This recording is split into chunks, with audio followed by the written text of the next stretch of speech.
Hey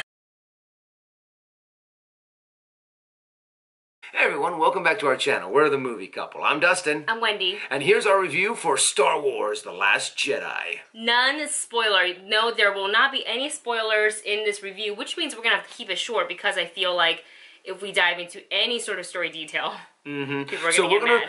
Be very, very vague about some of the things that we liked, some of the things that we didn't like, and we're going to try our hardest not to say anything that would be even remotely close to a spoiler.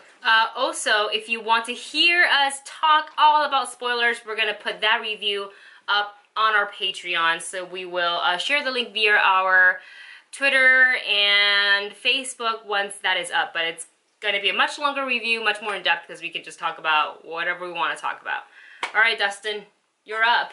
All right. So first and foremost, as I said in one of my in our pork video, I was trying really, really hard to go into this movie with no expectations, and of course, you know, that's almost impossible to do with a Star Wars movie. Right. And so I tried to go in there with a clean slate, and try to just let the movie grab me. And I thought the opening scene was great. It was very visually cool, and that's actually one of the biggest things I want to say about this movie is the fact that it is just visually stunning.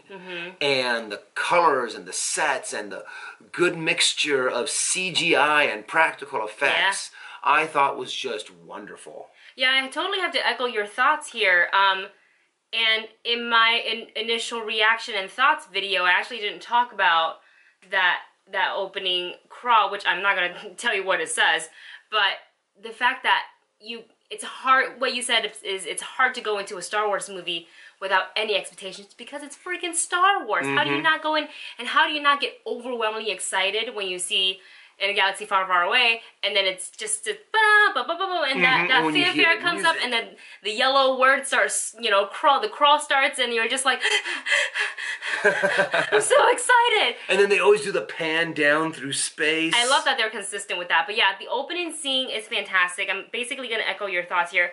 This is the most visually stunning Star Wars movie to date, and I think that's really saying a lot because Star Wars, even the original trilogy, it's pretty. It's space battles. Yeah. And it just fantastical to see on screen. But this one, the color blocking they have, the sets they have, it's the design itself. Really, like, they raised it to a whole new level, and I appreciate it so much, and I hope that we continue to see this style from Rian Johnson should he stay on to direct the new trilogy. The cast just did an amazing job on being able to bring this whole world to life that they were in, and the environment that they were in, and I just loved watching them.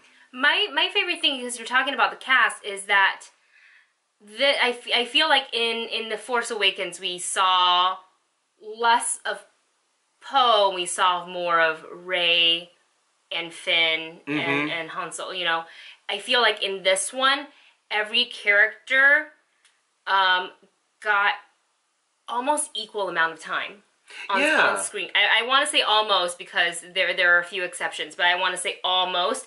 And they all have, most of them have great impact on the movie. And I have to admit, one of the things that really did stand out from the first movie, and from The Force Awakens to Last Jedi, is Princess Leia. Yeah, so I remember saying, like, well, she had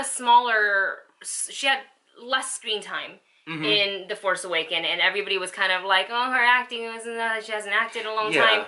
And I love her still, but I loved her even more in this one. Her acting, I don't know if she got classes or she just got back, you know, you kind of like riding a bicycle, just kind of got back into it. She's surrounded by this amazing cast, and she brought her A game. Yeah, she was Leia. She was the Princess Leia that we knew and loved. She was a badass. There were some things that she did, and the way that she acted is the way that I would have seen Princess Leia in the originals at this time. Yeah. There's some things that she does that I'm just like, yeah! It's very Leia-esque, and I am so happy that they embrace that.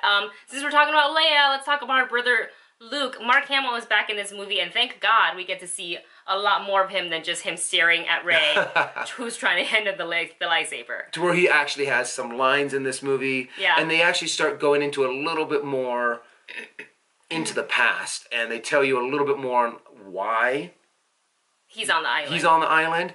But, you know, honestly, that's actually probably one of the first things that I kind of want to talk about. That I Is have that a little spoiler? No, that I want to have a trouble with. Okay. Is how they explain it and how they go into it. I personally think it was a little short. I kind didn't of mind thing. it. Really? Yeah, I didn't mind it because there were layers to it. Okay. You know what? I can see that point. And it progresses throughout the movie slowly, and I felt like it built it up, and I liked it better. I wish that there would have been a little bit more history, so a little bit more of a build-up of the background, because when they kind of revealed what was going on, Right. it didn't have the impact that I wanted to have on me. Because I was expecting, you know, from the first one to have this build-up and to have all these other characters involved, and it was kind of just, yeah, this is what happened. And obviously we have new characters in this movie. We have Rose. I'm wearing like the Rose jacket from her universe. Felt like Rose today. I was like, yeah. So Rose played by Kelly Marie Tran. We have Admiral Holdo played by Laura Dern. Both who I absolutely loved in this movie. I have to be so vague because if I say anything about specific storylines, I am going to spoil some plots for you guys. I am not going to do that, but I enjoyed them so much, and I just appreciate what Ryan did with these just strong female characters. I'd have to agree with you on that. I have to, I think I liked Laura. Laura's character a little bit more than Rose's, because of what they did with her, but I have to admit, I did enjoy watching both of them. But then there's also Benicio del Toro's character, and I thought he played fantastic actor. Played his role very well. Yes. For what they gave for him. And I think we're just gonna. I have to leave it vague at there. Just gonna leave it at that because again, spoilers. I'm not gonna spoil this movie for anyone who hasn't seen it yet.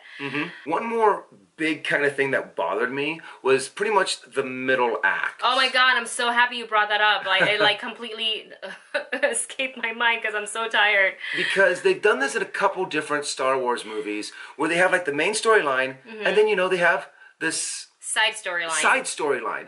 And I'm kind of like, why is this important at all? Yeah. And it really kind of did pull me out of the intensity, of the purpose of what was going on with all of the other main characters. And I really think that they should have done something else. And then the way that they kind of brought the two kind of storylines back together felt like they were just like, oh, it just happened to work out. And so it did kind of... Too convenient. A little too convenient. A little too convenient. And convenience has always bothered me in, like, we have a plan. Like lazy almost? Yeah. Yeah. Yeah, I totally agree with you there. I'm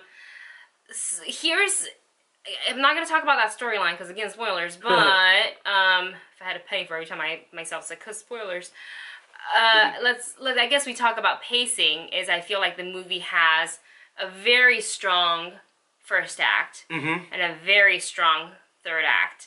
The middle is where it dips for me, and that is so important. It is so important for a movie like Star Wars to have you can't dip like this. Yeah. And the movie did that. This movie did that. And it's unfortunate because I, like, felt not bored, but just like, meh. I wasn't excited. I wasn't at the edge of my seat. I'm not saying I have to be, like, high adrenaline the whole time that I'm watching Star Wars, but I kind of, like, leaned back and I was like, I just didn't care. I just didn't care about the middle part, and that's not a good sign for a Star Wars movie. The porgs were cute, though. They were freaking adorable.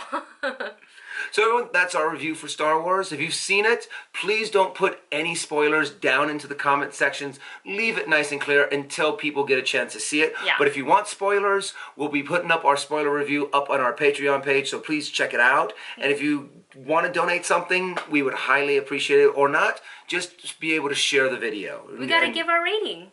Exactly, and I'm about to. Oh, sorry, I thought you forgot. Okay. So, my rating for this movie is going to be a check it out. because I feel like there were some moments that they still kind of missed, but there were still plenty of times where I was like almost wanting to get up on my feet and cheer. It's my turn, huh? Mm-hmm. I know you've been kind of juggling back and forth. I've been struggling with this since I saw it last Saturday. Well, you've gotten to see it twice. I know, and I'm still struggling with it. Because here's the thing is I love Star Wars so much. I am so in love with the franchise, with the story, with its characters, and with the original trilogy. It's really hard for me to sometimes separate, like, a fan I know. versus, like, talking about the movie in, like, a reviewing type of way. Because a part of me really, really just wants to be like, yeah, check it out, catch it opening night, go see it. But then you gotta be like... So... I'm going to give this movie catch it opening night. And my reasoning for that is because while the middle part was not my favorite at all, the good parts are so good. The good parts are so good that you are not going to know what to do with yourself with some of these moments. And for the fact that this movie can have that kind of impact on me, I feel like it warrants a catch it opening night. I am not saying this movie is perfect. It definitely has its problems. There are some plots, there are some storylines that I'm going, what the hell? Which you can hear all about in a spoiler, but the good parts are so good. It is so visually stunning. We got some great new characters to maybe finish the series out with. I don't know. So yeah, that's why I give that rating. And one recommendation is definitely see this movie in like a Prime or see it like in IMAX. an IMAX because it's beautiful, you guys. And you get the surround sound with John Williams' music. You're gonna love it. And Industrial Light and Magic's incredible sound. Yeah. Comment below, tell us what you guys thought of the movie. Like, share, subscribe, and we'll see you in the next one. And may the force be with you. Always.